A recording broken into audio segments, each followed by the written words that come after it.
ஸ்ரீ மகாபெரிவா திருவடிகள் சரணம். என்னோடய சேனலை தொடர்ந்து ஃபாலோ பண்ணுற அத்தனை பேருக்கும் நன்றி. என்னோடய சேனலில் 10 பரிகாரங்கள், சக்தி மிகுந்த ஸ்லோகங்கள் அத்தனையும் கொடுத்துக்கிட்டு இருக்கேன். உங்களுக்கு ரொம்பவும் உபயோகமாக இருக்குன்னு நான் நம்புகிறேன். இந்த பதிவில் நாம் பார்க்க போகிறது, நம்மளே தொடர்ந்து வரக்கூடிய பாவங்கள் தீரணும் அப்படிங்கும்பொழுது நாம் தினந்தோறும் நம்ம வீட்டுக்கு பக்கத்தில் இருக்கக்கூடிய ஆலயங்களுக்கு போய் வழிபட்டுட்டு நம்ம வரலாம். அப்படி போக முடியாதவங்க, உடல்நிலை சரியில்லாதவங்களாக இருக்கலாம், இல்லை வயதானவர்களாக இருக்கலாம், இல்லை ஏதோ காரணத்தினால போக முடியாமலும் இருக்கலாம். இப்படி இருக்கிறவங்க உங்கள் வீட்டிலையே இந்த பதிவில் நான் சொல்லியிருக்கிற மாதிரி நீங்கள் வழிபடும்பொழுது கண்டிப்பாங்க உங்களை தொடர்ந்து வரக்கூடிய 7 ஜென்ம பாவங்கள் கூட தேரும்.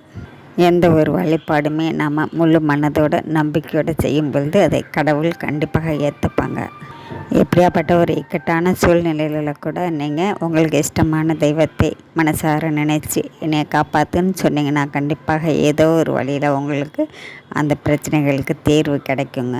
அதனால் நம்மளால் கோவிலுக்கு போக முடியலை அப்படிங்கிற வருத்தம் இல்லாமல் நீங்கள் வீட்டிலையே சிவபெருமானுடைய படம் இருந்ததுன்னா பாருங்கள். அப்படி இல்லை சிலை வடிவமாக தான் நான் வழிபாடு பண்ணுறேன் அப்படிங்கிறவங்களாக இருந்தாலும் சரிங்க. இப்படி நீங்கள் செய்ய வேண்டியதுன்னு பார்த்தீங்கன்னாக்கா வில்வ இலைகள் நிறைய வாங்கிட்டு வந்து பிரிட்ஜில் வச்சுக்கோங்க. படமாக இருந்தது அப்படின்னாக்கா நீங்கள் வில்வ இலைகளை மாலையாக தொடுத்து நீங்கள் சிவபெருமானுக்கு மாலையாக போடுங்க. இல்லை சிலை வடிவமாக வச்சுருக்கேன் அப்படின்னாக்கா நீங்கள் தினந்தோறும் காலையில் குளித்து முடிச்சதுக்கப்புறம் ஒரு வில்வ இலை கூட பரவாயில்லைங்க எடுத்து மனசார ஓம் நமச்சிவாய அப்படிங்கிற மந்திரத்தை சொல்லிக்கிட்டு சிவபெருமானுக்கு அர்ச்சனை செய்யுங்க. தினந்து 54, 27 இந்த மாதிரி எண்ணிக்கைகளை வில்வ இலைகளால் நீங்கள் சிவபெருமானுக்கு தினந்தோறும் அவருடைய மந்திரத்தை சொல்லி அர்ச்சனை செய்யுங்க.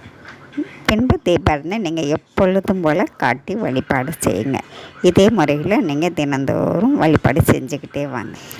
வில்வ இலையுடைய மகிமை என்னன்னு பார்த்திங்கன்னா, ஒரு தடவை செய்த இலைகளை மறுபடியும் நாம் உபயோகிச்சுக்கலாம். அப்படி சக்தி வாய்ந்த வில்வ இலைகளை நீங்கள் வாங்கி வச்சுக்கிட்டு இது போல் தொடர்ந்து தினந்தோறும் சிவ மந்திரத்தை சொல்லி சொல்லி சொல்லி உங்கள் வீட்டிலையே பூஜை செய்யுங்க. நீங்கள் செய்ய செய்ய செய்ய உங்கள் வீடு தேடி சிவபெருமானே வந்து உட்கார்ந்துப்பார். உங்களை தொடர்ந்து வரக்கூடிய பாவங்கள் அத்தனையும் கண்டிப்பாக தீர்ந்துவிடும். உங்கள் வாழ்க்கையிலையும் அத்தனை நல்ல விஷயங்களும் நடக்கும். நம்பிக்கையோடு இந்த சிவபெருமான் பூஜையை செஞ்சு பாருங்கள். இந்த பதிவு உங்களுக்கு பிடிச்சிருக்குன்னு நம்புகிறேன். நம்ம அடுத்த பதிவில் பார்க்கலாம்.